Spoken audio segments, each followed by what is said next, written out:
Welcome to another edition of the Great Movie Show. I'm your host, Adam, and I'm joined as ever by my usual co-hosts, Lloyd and Dave. Hello. Hello. Today's episode is called Your Move, Creep. We're, of course, talking about Robocop, released in 1987 by MGM. An Orion Pictures release. It was directed by Paul Verhoeven, who went on to film the brilliant Total Recall, the controversial thriller, Basic Instinct, the massively underrated Starship Troopers. He is also responsible, of course, for the worst-rated film possibly ever, Showgirls, but even that has turned into a cult classic. It also spawned the almost okay sequel, Robocop 2, the dreadful third film in the series, and a not-so-impressive remake.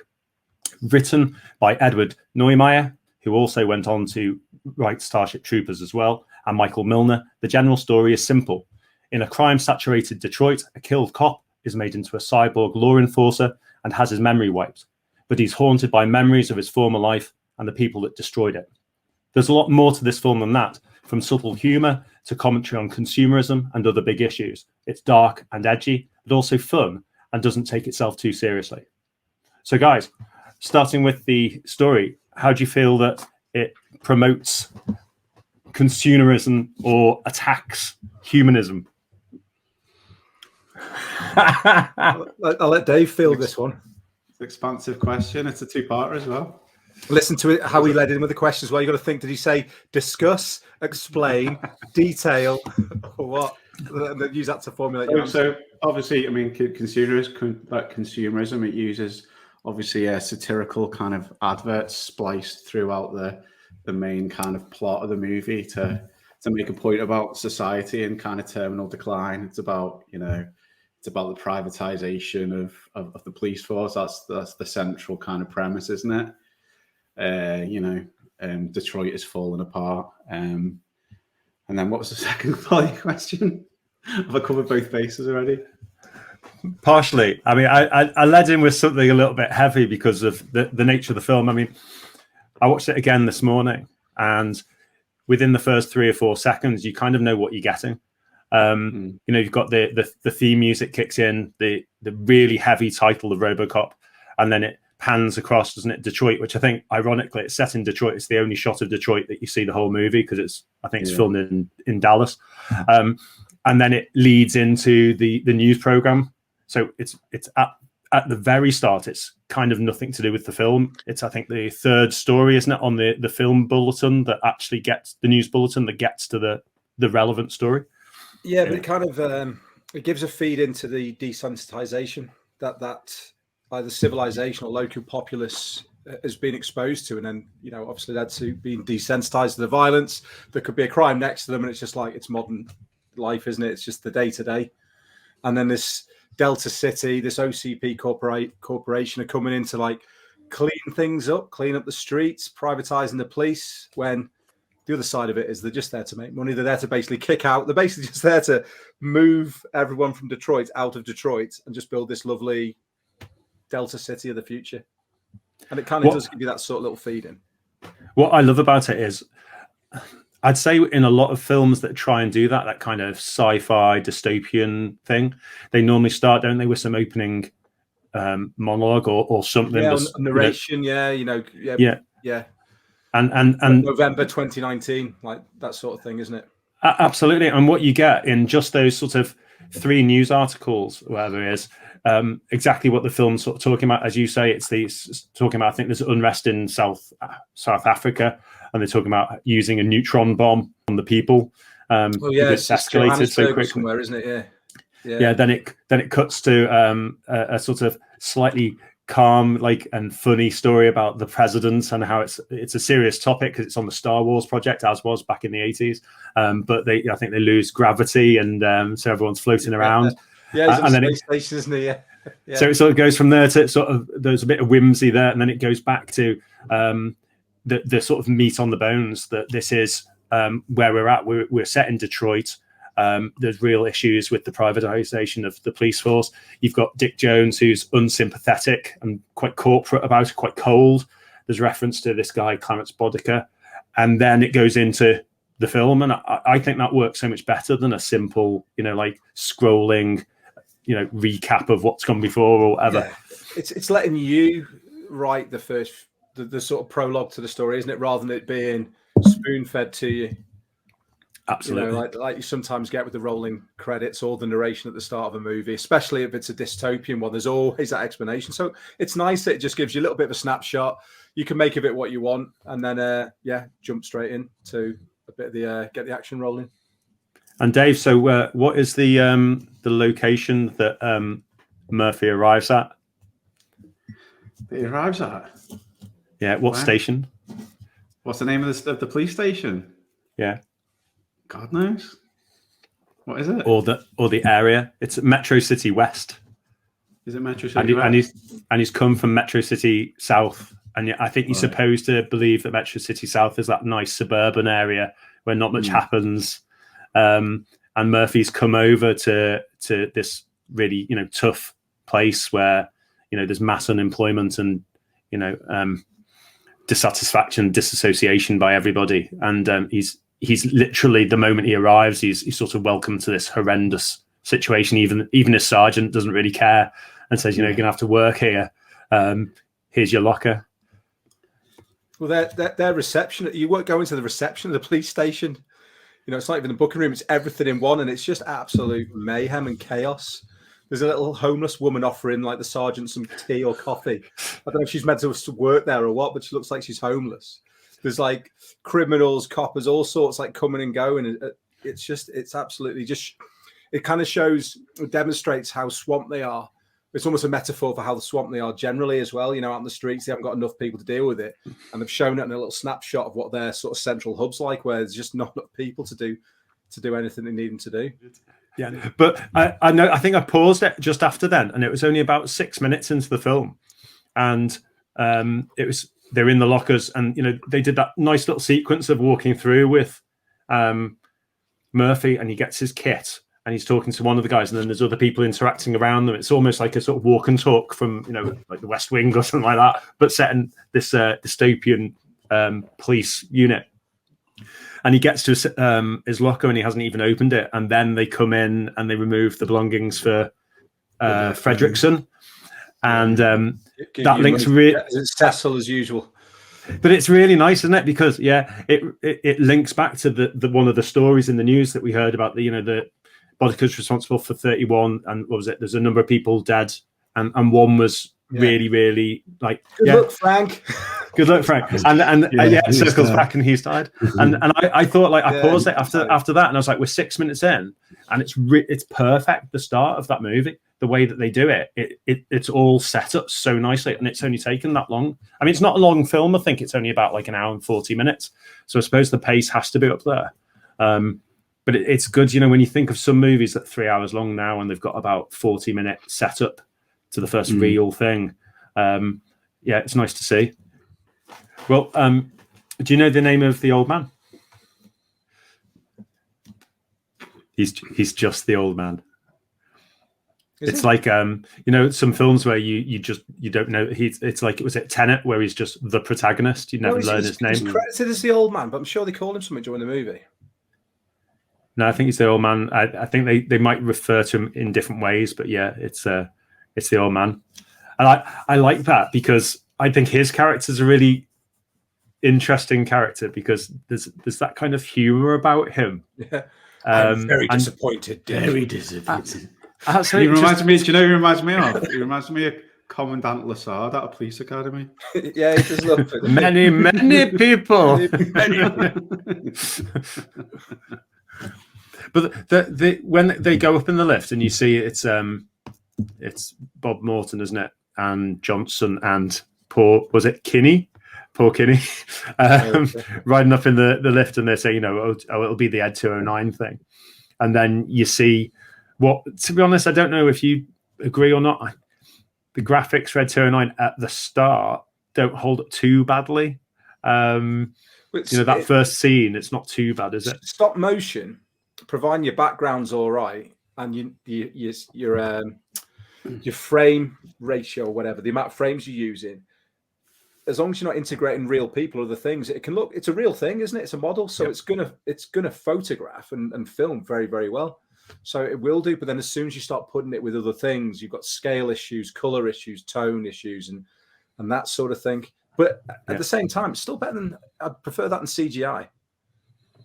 Well, it all worked really, really nicely on that opening scene. You were aware after that moment of, I'm very disappointed. The amount of violence, the amount of blood and shots and the carnage caused. If you watched it when it first came out, obviously you wouldn't have seen a Verhoeven film before. But if you're putting it on now and you might have seen Starship Troopers or something like that, you might have a sense of how he directs. But this was certainly a message as to what the rest of the film was going to be like. This is going to be a really violent film. When there is something happening that's violent, it's going to be graphic. It's going to be quite horrendous. And it cuts from that to it's just a glitch, and very disappointed. But yeah, I remember being shocked. We used to. So Robocop, what year did it come out again, Adam? 87. So I would have been 8 when it came out. So VHS 9 or 10. So it was probably one of the first 18 films I saw. Yeah, me too. And it was one of the ones we'd watch repeatedly. We didn't own it, but we'd either catch it on Sky Movies. So anyway, we had that. So every now and then you catch it on that. But to get it from the video shop, if mum and dad were having some friends round or whatever, we'd a video to keep us quiet. So dad would ring the video shop, say, can I rent Robocop? My lads are going to come and pick it up. So we go to the video shop at like 9 or 10 years old, hand over the money. They go, oh, yeah, your dad did call. That's great. And give us Robocop. And then I don't think mum and dad ever watched what it entailed because I don't think they would have been particularly happy. They just, as you hear the title Robocop, when it was first trying to sell the script, everyone was thinking, oh, it's just a high concept, bit of cheesy fun, Robocop. And so mum and dad probably thought the same. But if they'd have walked in the room when that poor fella's getting mowed down by Ed 09, and it's not a quick death, either. It's and he's there for ages. Then steam coming off him when he's lying on the map. Don't touch him! Don't touch him! Johnson going, don't touch him! Yeah, but it's very, very graphic. And now you know what you're getting with the Verhoeven film. You know what you're getting with Robocop, but I don't remember being particularly grossed out by it or really sort of I don't know what the word I'm looking for is, but as a kid I wasn't really affected by it. Well, isn't that a weird thing though? That cartoon-ish. I think it was the clever thing about the film that almost as the viewer you're desensitized to it. It's almost the same as what they're trying to get across within the film, that you watch it and you sort of go, we've moved on straight away. Once that's happened, we've moved on. And you've got, the apology, the old man saying, I'm not too happy, but he's not really having a go at him for the death of one of his employees. All he's thinking about is, this is going to set us back. This is going to lose us money. This is going to lose us 50 million. And then suddenly Bob Morton comes in, at a time where with the guy he was just traveling up in the lift with has just been blown to smithereens. He's there going, this could be a business opportunity for me. I could get a promotion here. You can greenlight my Robocop project. Yeah, and he dives straight in. I just think it demonstrates that the way Verhoeven wanted it, and apparently he went through 11 attempts to get it R-rated. It was X-rated, or the other way around. I forget which way they do it in America, but basically they couldn't get it an R rating for ages. He had to keep editing, had to keep cutting things down, and finally they gave the rating. I think the unedited versions are available on like Blu-ray and stuff now, but back then, it was sort of cutting edge, right on the edge of what you couldn't even show. Yeah, well, you think of Murphy getting killed. It's not only the special effects of it; it's the pure, cruel and disturbing nature of the scene. It's bullying, it's murder, it's all basically you got a whole gang. Does it hurt? Does it hurt? This whole gang of bad guys. Give him a hand. Give him a hand. But then they just taking him apart bit by bit, and then in the end, just finish him off. But it's just they don't pull any punches. I can't think of anything else like that, really. Even if you think about Predator, where you've got this alien with these gruesome weapons, it's still quite almost like a clean, quick death on all those people. Yeah. And then you come to Robocop, And it's just, well, even the Terminator. So Terminator considered more of a sort of horror thriller than an action thriller like Robocop. And even then it was quick, wasn't it? And not like, even though, he shows no remorse, you can't reason with the Terminator, it was still very quick and concise. And then you come to Robocop and it's just these slow, agonizing, drawn out, very painful deaths. You think, well, we'll probably talk about it later, but I forget the guy who goes into the toxic waste. I forget his name. But him as well, it's like no one's getting out of this without a little bit of pain and suffering. But I think when they get the call and I think Murphy's doing his TJ Laser or whatever it is, TJ Laser, and they're having a little chat, and then they get the call that there's been a robbery, so they go after the van with Bodica and his team, and. Was it Bobby has blown the safe, so it's burnt all the money? Fly, Bobby.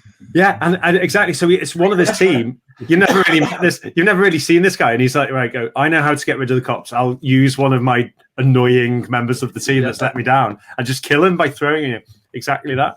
And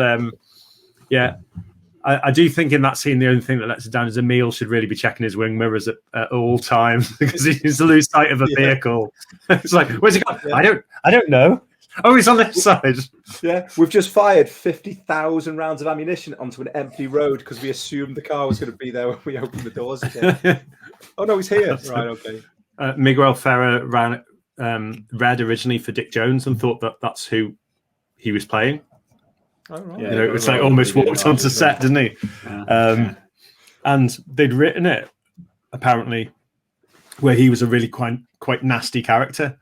And Ferrer decided to play it as a bit more charismatic and be likable, and you do find it. I think maybe even as you grow older as well, you come to like Bob Morton a bit more because him compared to Dick Jones, you just see him as somebody who just wants to make some money. And I don't know. I like how he spends his Friday night. I didn't mean exactly that, but. Yeah, but he's not a cold-hearted killer. I mean, he'll step over people to get what he wants, but he won't kill them for it. You know what I mean? Like, and somehow you find yourself just I prefer this guy. He's a nice guy. Yeah, like the toilet scene where he's kind of like a little bit out of his depth, where he's talking about Dick Jones, and then you hear the toilet flush. You look underneath, you see Dick Jones's feet behind the back of the cubicle, and then his mate just runs out, doesn't he? Just wet himself, completely wet himself. I've got to go. Yeah.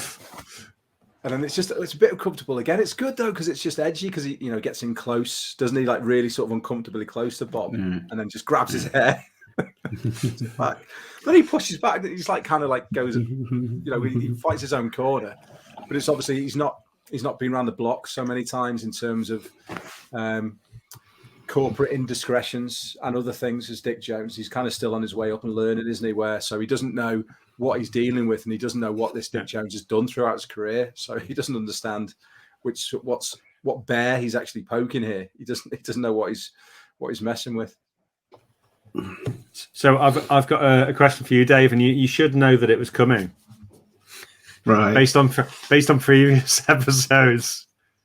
So I want to talk about Henchmen. My favorite topic. So do you know any or all of the names of Clarence Bodica's crew that are, say, in the van at the start? Well, we talked about Emil, and I knew Emil anyway. Bobby obviously is in there. He's in the consciousness because of that quote, if nothing else. Was he the guy from Twin Peaks? I'm not sure. I'm not sure, actually. I don't know. Laura Palmer's good question. Anyway. But no, to be honest, I know there's the black guy, but I don't know what he's called. I think that's Joe. There's Leon. Oh, of course, Leon, He gets arrested in the nightclub. Whereas, Leon is it Kowalski? Leon Nash. Have I got Leon Kowalski? I don't know. When he's arrested in the nightclub, I think it's. Oh yeah, kind of. That's Mike Kowalski. Is it Leon Nash? Leon Nash, yes, I've just said that. When he gets arrested in the nightclub, I think it's Paul Verhoeven's one of the dancers or something. Or the guy catches the gun, he just keeps on dancing. Yeah, like So apparently, manically.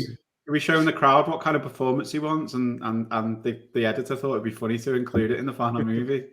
Yeah, I do like that. There's Leon also Leon, in his infinite wisdom, decides to kick a robot in between its legs, thinking he's going to do something and not hurt his foot. Yeah. We could have seen that ball bearings just drop to the ground when he did it.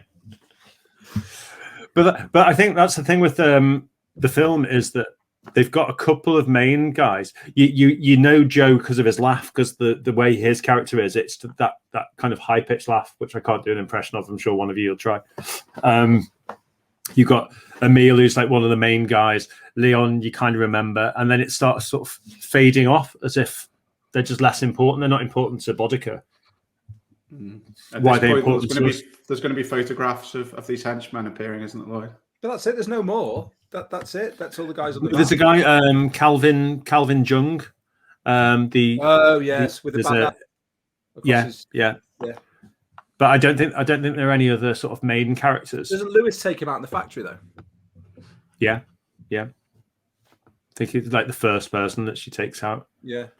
So, a couple of iconic things I think from the film when they get in the car and they drive up a ramp and there's the sparks. That was always memorable to me as a when thing. they first get into it, Lewis does pops her bubblegum, doesn't she? She's about to get in the car. Yeah. And then Murphy comes round and just gets in the driver's seat, goes, I like to drive when I'm breaking in a new partner. When it's like him who's moved to that precinct, which could be seen as misogynistic, but it's kind of not. It's almost funny the way it's done. But also you don't realise when you're watching it that there's a lot of repetition because it's trying to show you that it's the same. It's ultimately the same person. Yeah, exactly. So they've got to do that, and he drives up too quick. You've got the TJ laser spins of his thing, haven't you? And there's little things, dead or alive, you're coming with me. Your move, creep. I forget which one he says to Emil now, but one sparks with Emil, doesn't it? In the gas station. I think it's dead or alive. You come with me. Yeah. It's like what? We killed you. Yeah. Oh, I've just. Go on. The first place. I'm sorry. Before I forget it, the first place where it's Robo's first mission, and he goes into that convenience store where the guy in the overcoat and the beard and he's robbing it. And he's got this weird machine gun with a very narrow end on it. Basically, I don't know what type it is. And Robocop comes in and bends it. But before Robo gets in there and the guy's robbing it and like goes, look, I want all your money out the safe. And the old man and his wife, the old man's going, I haven't got a safe. And then the criminal kicks all these beer cans. Yeah. That must be a pain. Every night when he's cashing up, he's got to move all these beer cans on the way. Go in his safe, close the safe, all the beer cans back in a pyramid. It's like that was the least realistic bit of the whole movie for me. That was a stunt guy as well. That they said, can you be like a character in the film? So the guy who played that part was the stuntman. And I remember watching it originally on terrestrial television, and they overdubbed the shooting. So when he was saying "F you," you couldn't hear any of that. It was just sort of wow, wow. Every time he swore, they did another like explosion. And I was like, this is weird. Why are they doing that? It's like when I think in Lethal Weapon, there was like Money Funsters or something like that as a kind of overdub, as if they're trying to bring it down. Yippee-ki-yay, chemo savvy. Yeah, exactly. They didn't say that in the original. It's like some guy working for ITV4 has gone, right, okay, you ready? Okay, you recording? 3, 2, 1. Chemo savvy. And they've just like cut it in.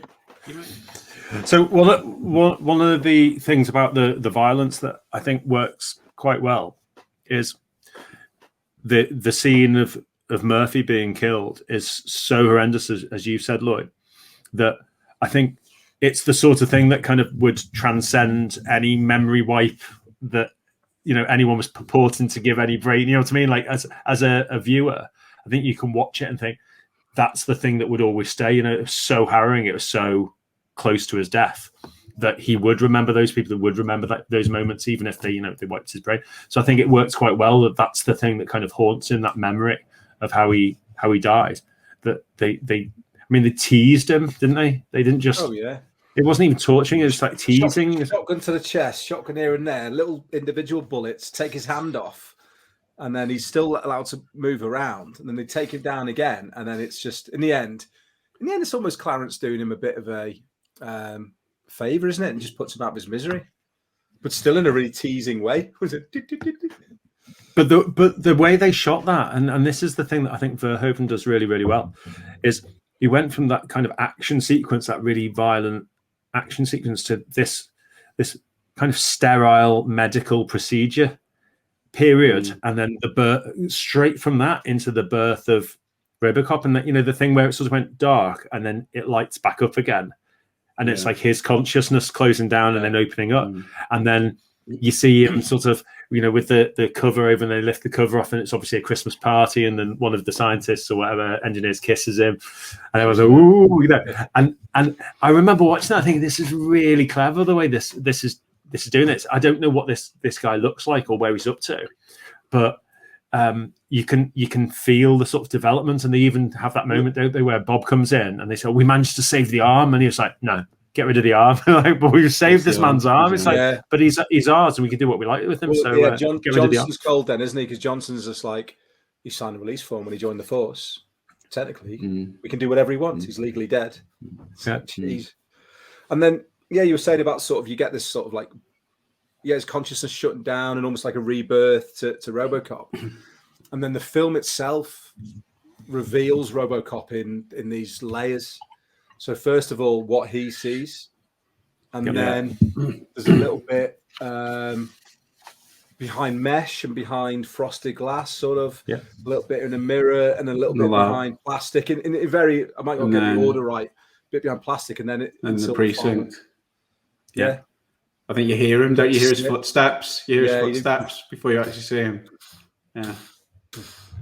Be good to get that sound effect, Lloyd, because it's just amazing that, like, when the door opens, it's like the pew kind of sound, and I take my orders from.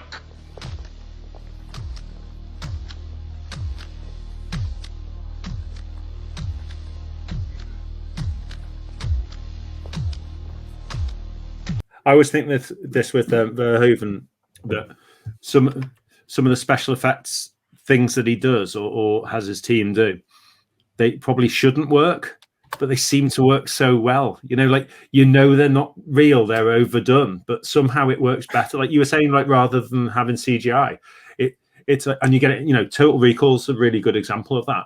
That certain things that happen, that it's kind of. It's like film bordering on comic book, but not quite there, rather than full CGI, and you buy into it really, really easily. Like like when he takes his helmet off, his mask off, amazing, and you see him. I just remember thinking, that's just brilliant. This guy is a robot. You watch little it things as well when he's taking out the screws. I forget if it was a Phillips head or something more specific, but he seems to have the part for his drill.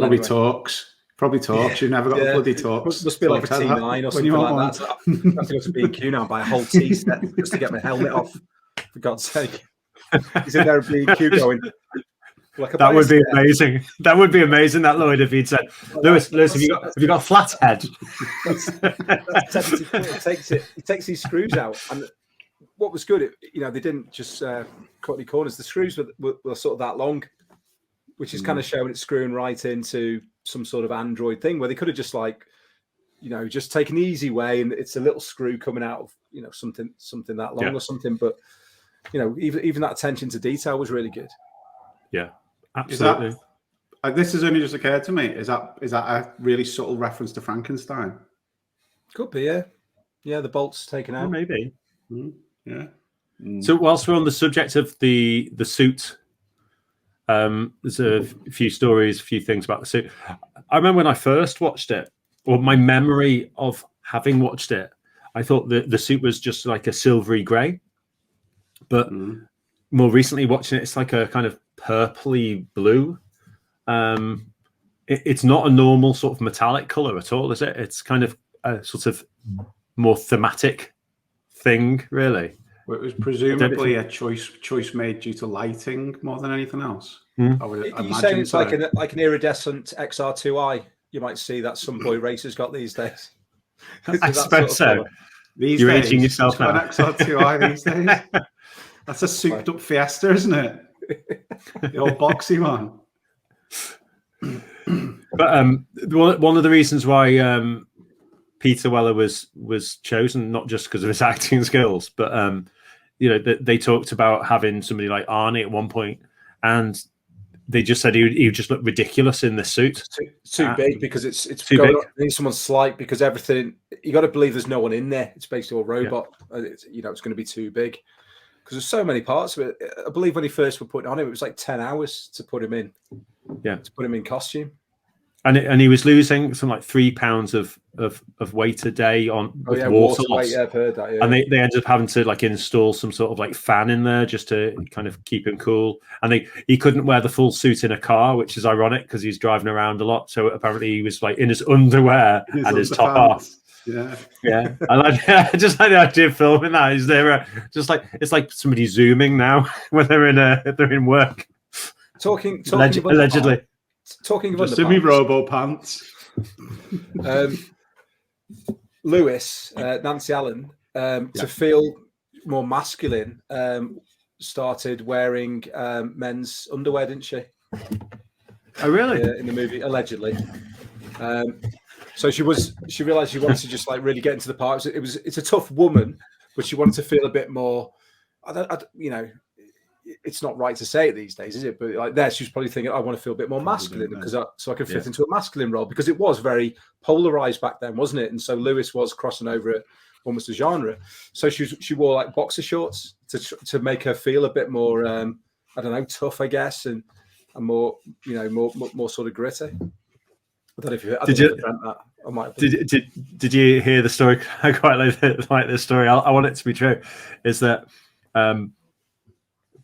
Peter Weller was trying to be a bit of a method actor, and he wanted to be like just Robocop on set, and he would only respond if people called him Robo.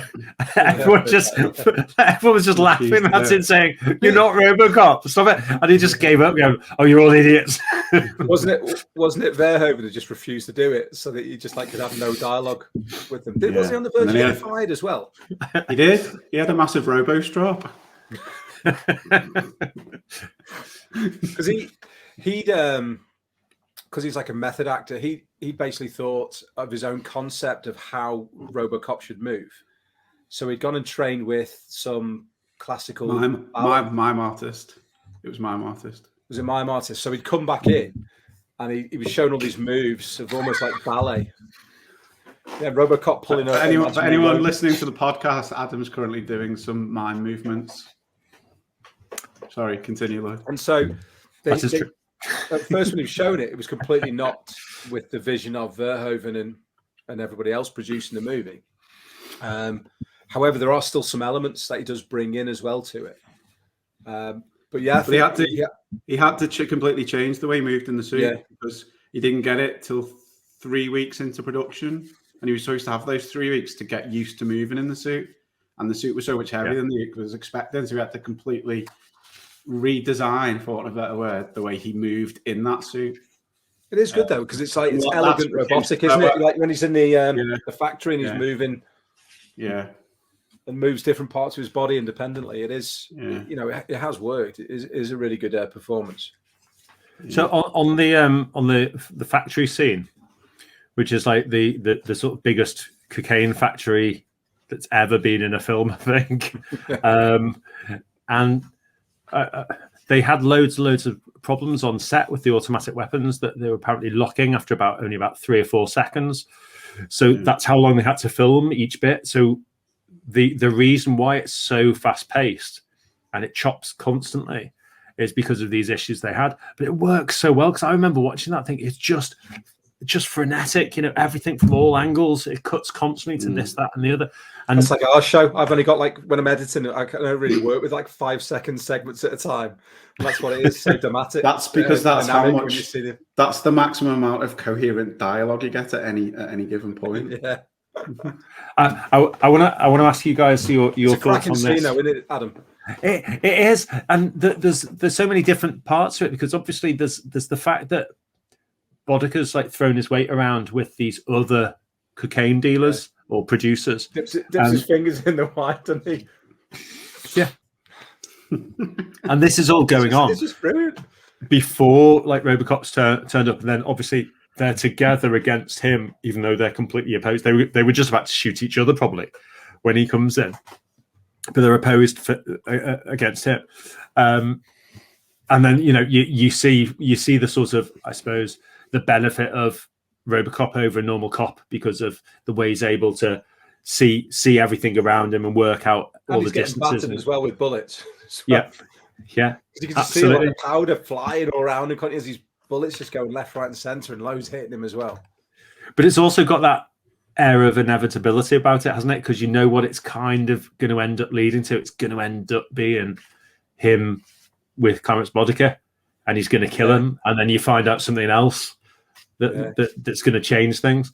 One of the questions I was really intrigued to ask you guys is whether you felt the same as me.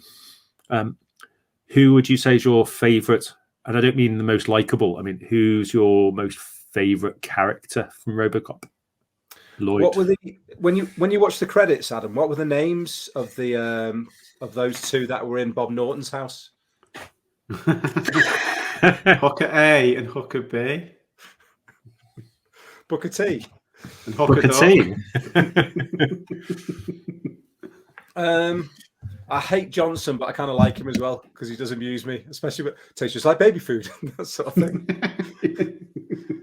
He's like one of Homer Simpson's colleagues, isn't he? He's another one that adds an air of whimsy, doesn't he? The fact that to be honest, somehow he treads the line, doesn't he? Of he's really nice. You can imagine him going home and he's got a wife and 3 kids. Yeah. And he's doing all this stuff, and it's like, but what about Kitty who's just died? And he goes, life in the big city, or whatever he says. So when he goes, okay, baby food. So he's sort of like neutral in the whole movie. He's not a nice person, though, is he? He's desensitized. He's just living within the corporate world. Bob Norton's quite a cool character. Lewis, I like Lewis a lot. Lewis is hard as nails. Murphy, I can take or leave him, really. He's all right. He's a bit of a Boy Scout as a cop, and Robocop's quite cool. But I think Clarence Boddicker is a very, very intricate character. I like Clarence a lot. I think. What about you, Dave? Go on. What about you, Dave? Uncharacteristically for me, I'm going to give you a concise answer. 100% Clarence Boddicker by far. Thank you. For me, the best, the absolute cold, dry comedy throughout from him. He's just cutting throughout, and he's cool, and his confidence when he goes in that drug den, and he puts his fingers in the wine, whatever. But then he's kind of like, he's got his entourage with him who pull out their guns and everyone else, but he's only got like 3 or 4 guys, and then there's a whole factory of guns pointed on him, and he's still confident. He's like, guys, guns, or whatever he says. Yeah. He's just like, his confidence. He's not worried at all, is he? Guns. Come on, Sal. Tigers are playing tonight. I never miss a game. That's why I was really intrigued to ask the question, because you took a bit of time to get there, Lloyd. But when you ended up on Clarence Boddicker, it's like, I'm going to stop you talking now and go straight on to Dave.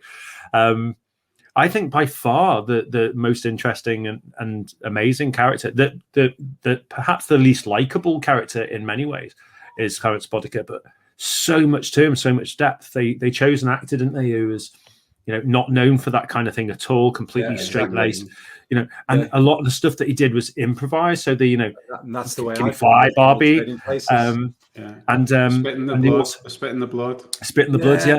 And also, one of my favorite things about it is, when he's horrible to Dick Jones's secretary, and as he is going into Dick Jones's room, and he sort of sits there and he's sort of like really slimy towards the secretary, and she's like going, that's his real life wife.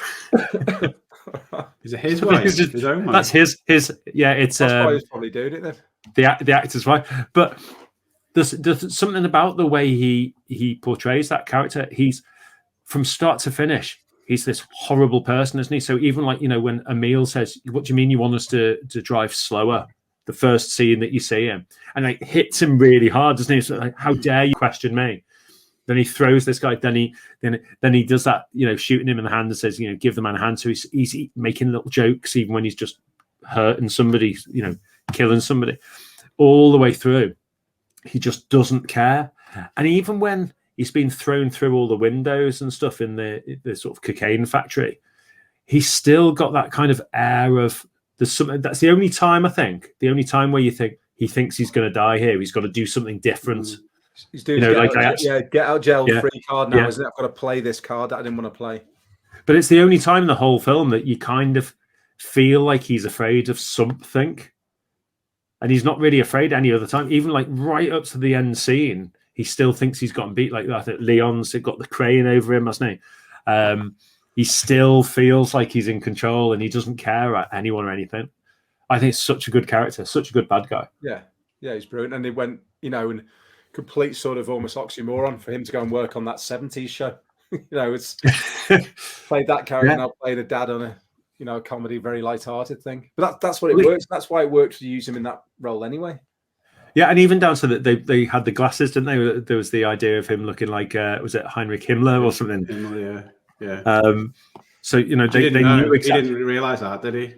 That was just Verhoeven's thing. Yeah. Yeah. It's like, why am I wearing these glasses? They look good. You look good. You look good. You look like John Lennon. You look cool. I'm excited to do Trading Places now, but we're not far off. I'm petrified.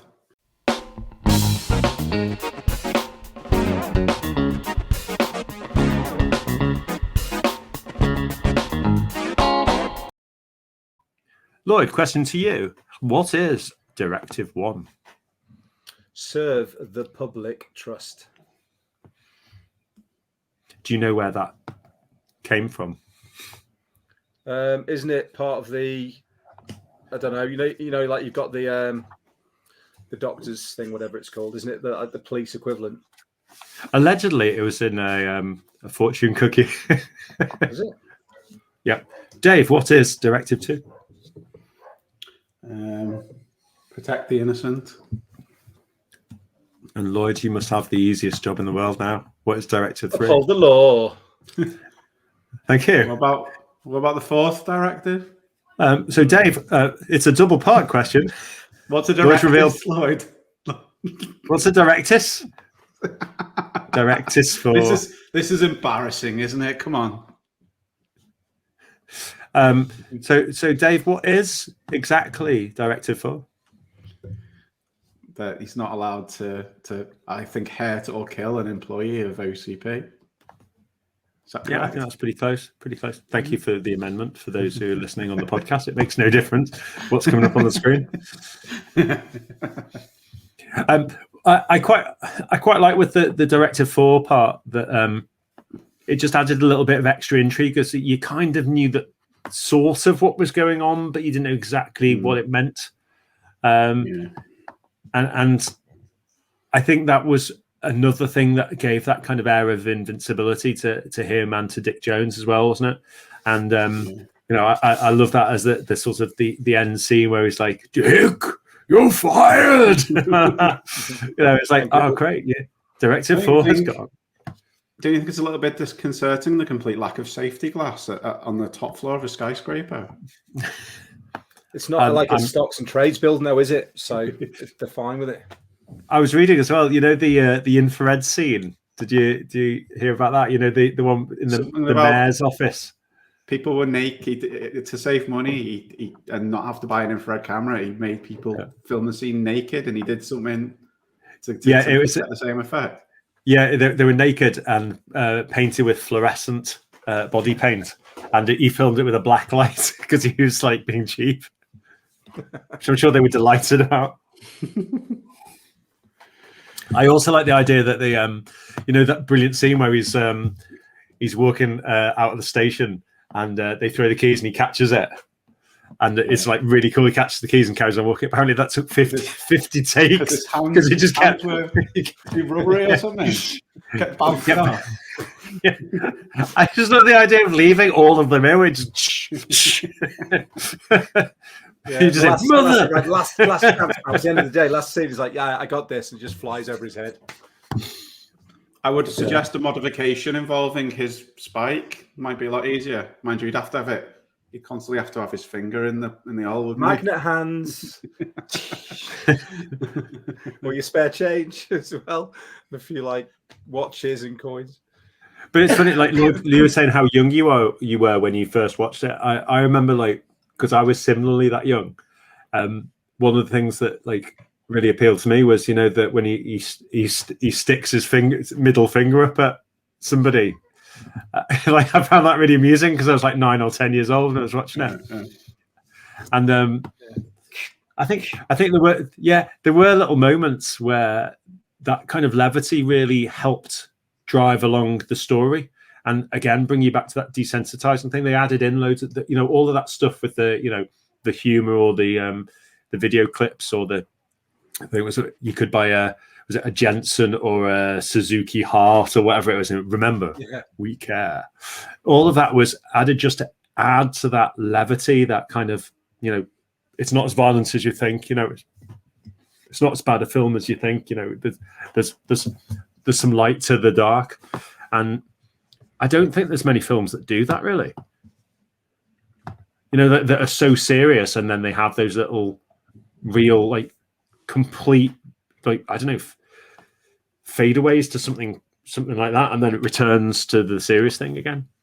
Well, it's almost like, like Austin Powers, when they do the cuts to him dancing, and then it goes back to the film again. It's like it's almost nothing to do with it. Yeah. So what's the point? This Bixby Snyder, this chat show host, who says, "I'd buy that for $1." Yeah. And he appears in 2 different places. Yeah. And it works. It's brilliant, and it's one of the most memorable quotes in the movie. Everyone knows I'd buy that for $1.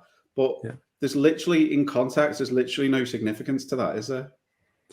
No, and they don't explain it at all. They don't. Just a crap, sleazy, cheesy host in context in the movie. It's just a crap TV show, isn't it? That's just in that universe. Yeah, and they want to create a media world, don't they? So you've got the news anchors, you've got Casey Wong and his co-anchor. You've got all these adverts, but you've also got television programs as well, which is ingrained in the culture because everybody knows it, and that's why everyone knows the catchphrase as well. So it's creating this whole textured landscape of the movie, not just the plot of the film, but it's all and what's going on in terms of the police and the redevelopment. But it's also culturally, we've got chat shows, we've got programs, we've got comedies, we've got adverts, and it's just adding. It's not just that, is it? I mean, they created a whole universe. You said, like, was it an hour and 45 minutes? And you feel like you're grounded in a universe that's believable. You've got the 6,000 SUX, the car. You've got TJ Later. You've got Newcomb, another quality home game from Butler Brothers. You've got the family game, isn't it? Cannon. Yeah. I mean, it's just really rich, isn't it? And what's the game that's like is it Newcomb? The get them before they get you. Yeah, I love that one. Yeah. And everyone's itching to press the button. But it's just totally believable. It's like a pastiche of all of those really bad board game adverts that we actually had in the 80s on TV. Yeah, that cheesy style. And also, like, kind of like Lloyd's sort of alluded to there, the idea of everything mad is going on behind one of the characters, and he's outside drinking a bottle of liquor from a brown paper bag, but he loves his program. He loves watching his I buy that for $1 program, which I think in the backstory they talk about it being called a program called It's Not My Problem or something like that, but we don't actually know that when we watch it. And because he can't quite hear the program, he smashes the window of the shop without he doesn't even think about it, does he? He's like, oh, I just want to turn the telly up, like, so I'll smash this window. There's no thought process. This is just what I feel like doing right now. And the funny thing about the SUX, apparently they use the Ford Taurus as the vehicle for police cars because it looked quite futuristic at the time, and the Pontiac 6000 was the competition for the Ford Taurus at the time.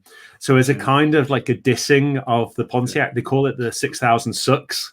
So that's why it's a 6000 SUX. But also the idea of, don't they? Yeah, but that's the brilliant thing. It's like that's the other thing about Count Spadica. Even though they're in his crew, they're not his friends. Like the moment like he turns up, it's like you got the same car as me. He's like, well, I'm going to blow up your car, so now you haven't got the same car as me. Yeah. How do you think life would look after Robocop rather than they made the sequel that we watched? What do you think it should have developed like as a story? I don't think this is a should have developed it this way, but I always assumed it was going to go down the road of Lewis, because when she's suffering from gunshot wounds at the end, lying in all that dirty water, getting infected, Murphy's like something. What's like they'll fix you. They always do, or something like that. Mm-hmm. Talking about OCP, oh, they'll fix you. Yeah, like they fix me. I forget the line, but so I always assumed it was going to be Murphy then, so there'd be like a Robo duo sort of thing. Yeah, like, and they Daft Punk going around solving crimes.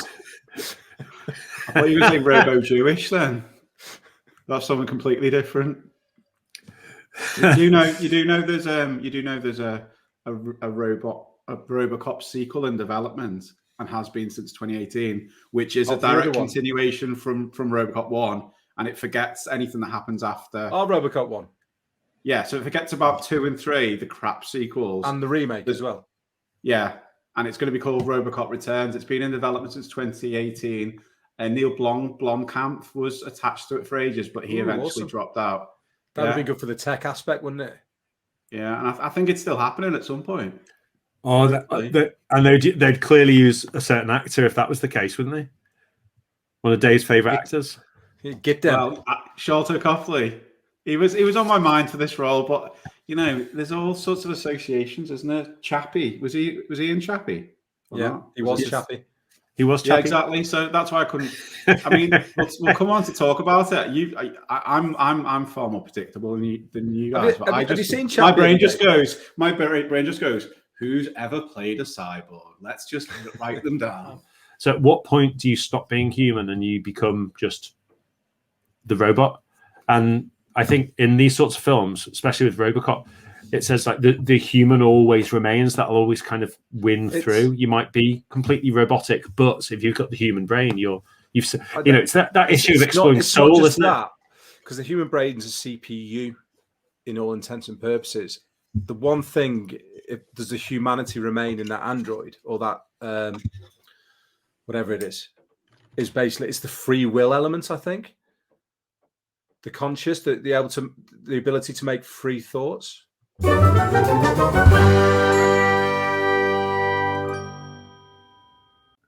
So we were talking about special effects before, and a lot of them are obviously physical effects, as was mainly the case back then, in stop motion and stuff. Did you realise though that the actual digital effects that are in the movie were all done on a Commodore Amiga? No. Just think about that. How amazing is that? That's nice. Done on a Commodore Amiga.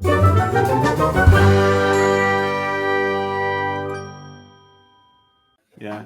And the other thing I wanted to just ask about the stop motion stuff. Like, this is simple. When I watch Robocop with the Ed 209 stop motion, there's kind of a crap nostalgia about it. Isn't the same with when you see the Hellhounds in Ghostbusters?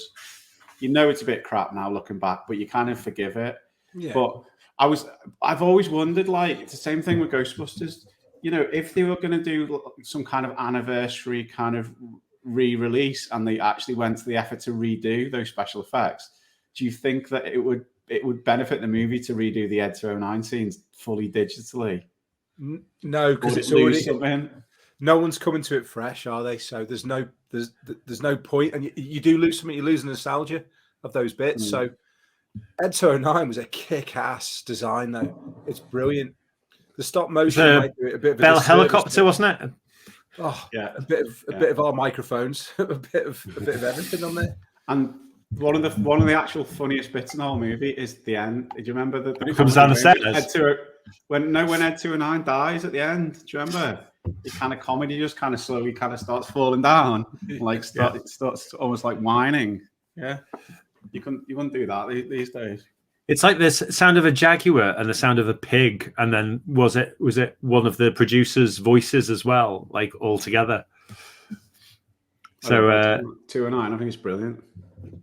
I think it's a great concept. Really, really Like as a theory, you can kind of see, the wholly robotic thing is the starting point, and also it's much more of what you think a military option would be, rather than maybe the human side that's more of a police officer. So you can see why they chose something like that as their character or the law enforcement officer. I just think Ed 209 is great. And do you know what ED stands for of Ed? Yeah, I do. What is it? Enforcement droid. Thank you very much. Do you know where the 209 came from? I guess he's the 209th attempt or the 208th revision. I don't know. I think they just chose the number because it sounded good. So one thing that we might forget to do if we're not careful is to rate the film. Oh yeah. There you go. There you go. That old chestnut. Should we do our ratings for Predator while we're at it? We could do. I think people notice us wearing the wrong t-shirts. But I'm glad I'm holding the fort this time. Right. Okay. I may have been holding the fort last time. So Lloyd, could you please give your popcorn rating for Robocop? Do you know what? It's almost perfect. Like Predator is as a popcorn movie, and some of the others we've seen as well. But it's got to lose a little bit because it's not suitable for all audiences because it's not a kids' film. But I think the violence would basically alienate a few from watching it for a second time and probably put them off the first time they watch it as well. It's your popcorn rating, remember? Yeah, I know. But I'm thinking how much you enjoy it. How much do you? Yeah. I think even for me, it does adds a little bit of discomfort. I'm going to say 9 out of 10 popcorn rating for Robocop. It's up there. And Dave, your popcorn rating for Robocop? So I think along with Ghostbusters, it's one of my favorite movies of all time. I think it's an absolute masterpiece. I think it's almost perfect. Just think there's not a kind of a minute of screen time that's not used effectively, from start to finish. And it doesn't feel frenetic. It feels really, really well paced and everything, but it's always moving along. So I think I'm going to have to say 9.5 out of 10. I'm never going to give 10 because that's just in my nature. So 9.5. I think for me, for a popcorn rating, not too dissimilar to you guys, I think that the fact that it's probably 15, 20 minutes shorter than a lot of films of a similar type, or it doesn't try to explain things too much for the viewer. It is what it is, and the speed with which it tells the story is exactly the speed that you want to go at whenever you want to put it on. So if I put it on in the daytime, if I put it on at 11 o'clock at night or 1 a.m, I'm quite happy watching it. I don't have to fast forward to the bit that I like. I don't have to stop, look at something else, or I never like this scene. I just watch the whole film in its entirety. And I can even go to bed having watched half of it and wake up in the morning and watch the second half. So to me, I'd say easily 9 out of 10 popcorn rating. Cool.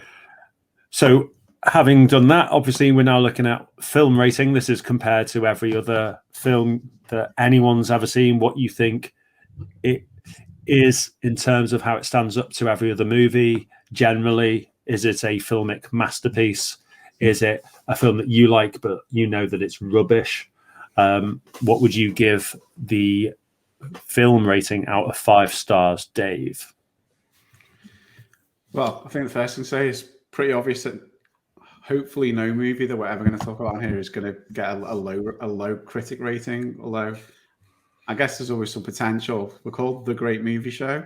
It's not ideally, that's not just our opinion, but I think when we do Showgirls, will be a mixed bag of scores probably when we do the critics rated. I must have seen Showgirls, but I genuinely can't remember it. I don't know if that's a good thing or a bad thing. I thought do you know what? I must have seen Showgirls 3,000 times.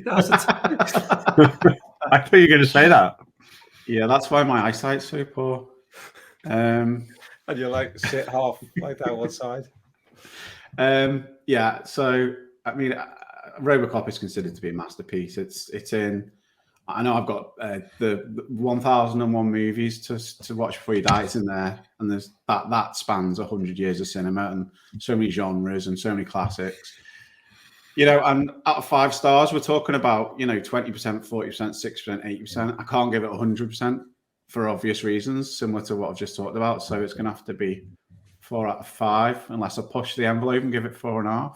But I think 4 out of 5 feels about right from a critic perspective. Sure. Final answer. No, I'm feeling a bit stingy now. I think I'm going to have to push it to 4.5. Okay, 4.5 for Dave. So Crumbled Lloyd. under pressure so easily. I agree with a lot of the points. I agree with a lot of the points Dave just said. It's a fantastic film from the 80s, from our childhood. Does everything it's supposed to do. In terms of a critic's mark, though, I think probably my base I'd be starting at 3.5, just because of some of the elements to it in terms of looking at it from all sides as what a movie needs to do. Verhoeven, he's a great artist putting things together. He's produced something which is great from a popcorn perspective. Has he done something which is amazing from a critic's perspective and a holistic view? So 3.5 from base, but I think like Dave, I feel like it has done a lot of the things. So I'm going to uplift to 4 out of 5 critics rating. Great. It's doing really well so far.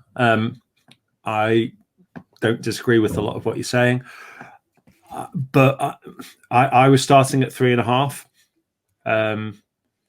And one of the things that's been bugging me a little bit is, what do I think of it compared to Total Recall?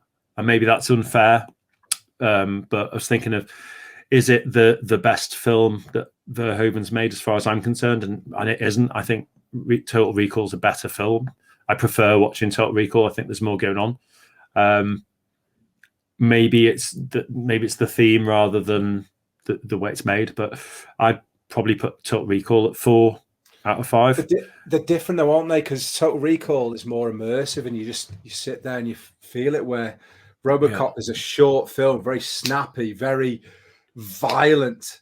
It's getting its messages across very, very quickly, and then it's done, and you're left with the experience. Whereas Total Recall it's got its ebb and flow, hasn't it? Total Recall, and they're in peril. It's a bit chilled.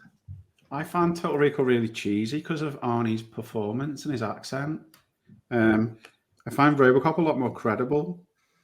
Yeah, but Doug Quaid is an Austrian guy living with the dream of going to Mars. So why wouldn't you use Arnie? It's a story that's been told so many times before. It's actually an Austrian old folktale. So anyway, so for those reasons, I would give Robocop 3.5 stars. Do you know it's what? Still an amazing film, but yeah, I'm redacting half star. I'm going with 3.5 as well. Actually, are we locked in? Now the gulf is emphasised. Yeah, this guy doesn't know what he's talking about. 4.5 stars. That's why they're opinions, Dave. They're for you to have. Yeah. One of the segments we also like to do here at the Great Movie Show is a form of 6 degrees of separation, where we move from the film that we previously reviewed to the current film. So from Predator through to Robocop. We can move through actors, directors, themes, anything we want. It doesn't have to be in 6 easy steps. It can be 1 step. It can be 30 steps, depending on how much time we have. Sometimes we find that there is just 1 step, but we decide to do a few more. People have different views as to how to get there. Sometimes we'll miss something obvious. So it's just interesting to see how, without writing the script, different people respond to the particular task in hand. So perhaps, Lloyd, you can tell us, how did you go from Predator to Robocop? Yeah, you know me, I kind of just do it. I do it in like the shortest amount of moves for some reason, unless there's a theme, but I can never meet the same detail of the themes you do. So I've gone, I've got like a theme thread throughout this, but it's only 1 move. So it's Predator, Arnold Schwarzenegger, to Total Recall, which we talked about, which is directed by Paul Verhoeven, which stars Ronnie Cox as, I can't remember his name. What's he I called? can't remember on the one. You're gonna go short and sweet. I can't remember his name. The overseeing boss. Should we come back to you? No, I'll tell you in a bit what his name is. Anyway, I know he plays Cohagen. Cohagen. And then Ronnie Cox obviously plays Capital of Denmark. Ronnie Cox obviously also plays Dick Jones in Robocop, which is also directed by Paul Verhoeven. And that's our film. But the reason I did that jump as well is you go from Predator to Total Recall. Total Recall starred Michael Ironside, who was a choice for Robocop for Murphy. Yeah. But he was discounted by Verhoeven because he was too big, or would have been too big for the costume. Hence why Verhoeven has used him then in subsequent films. Maybe because he feels bad, I don't know. Yeah. Because imagine the different ways his career would have gone if he'd got a leading character. Yeah. You know, he did Scanners, and then he could have done Robocop as Robocop. Anyway, but then he had a part in Total Recall. He was in Starship Troopers. Starship Troopers as well. So that was my other link as well, who was purported to have been a name for Robocop. That's my awesome 1 degree. So, Dave, do you want to go next or do you want to go last? I'm going next, and it's. Do you know what? I laboured on this. I started at one point. I went round the house, and then, do you know what? Well, I don't really know. I found this one really, really difficult. Well, I don't really know, Rita. No, mine's basically the same as yours, Lloyd. Although you seem to have done additional steps. So I just went over one. No, it wasn't one step though, because you were talking about like 3 or 4 different people. No, it's different links, but only one movie. Being informed about movies, like everyone on this show. Oh, maybe I should get informed at some point before I come back on here. Is informed a word? Supposedly. It will be. So yeah, Predator, Arnold Schwarzenegger, good movie. Watched it a few weeks ago. He's also in a movie called Total Recall, which is directed by a Dutch fella called Paul Verhoeven. And Paul Verhoeven also directed a movie called Robocop. And that's my connection. Are you joking? No, that's literally, I did exactly the same as Lloyd. Sometimes take out some time and I'm going to go like Lloyd said. Because normally I go around the houses and you'll take the mickey out of me. So I decided to be concise this week. And you think I'm just cheating. I haven't done my homework. Sometimes I feel like that like the two of you just decided to get out of bed, record a program. Oh, well, does he also direct something else? Yeah, he does. Yeah, I'll put that down. That's my link. The way I've done it is trying to do a complicated theme, as you might expect. Dave, you alluded to it earlier. You referred to Peter Weller wasn't really well known, but he was known for being in The Adventures of Buckaroo Banzai. And I was thinking, what film recently had paid homage to Buckaroo Banzai? And that was Ready Player One, where actually it's the costume that he wears. It's one of his favorite characters when he's playing in the game. So I then thought, what are the films that are referenced in Ready Player One? And can I do a link from Predator through to Robocop using only films referenced in Ready Player One? And I can tell you, it wasn't easy. And it took me quite a few hours to get from one to the other. So here goes. You don't have to accept what I'm saying. You can Google it if you think I'm wrong.